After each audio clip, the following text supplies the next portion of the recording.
Hindi mo dapat ikumpara ang sarili mo sa iba. Iba ka sa kanila at iba sila sa iyo. Yo, you're listening to Romeo. Kung mahilig ka magkumpara, hindi ka na nakafocus sa sarili mo, kundi sa ibang tao. Nawawala ka na sa sarili mo dahil nakatingin ka palagi sa kung anong meron sila na wala sa iyo. Hindi mo na alam kung ano ba talaga ang gusto mo dahil bumabase ka na lang palagi sa iba.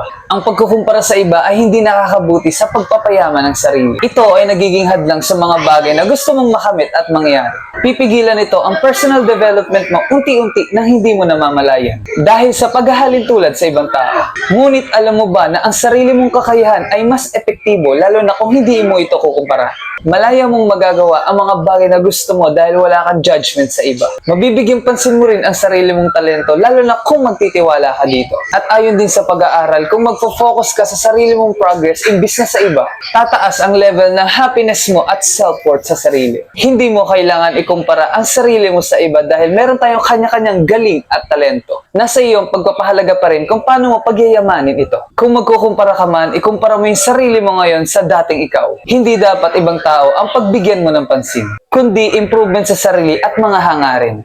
Thank you for listening and see you in my next video.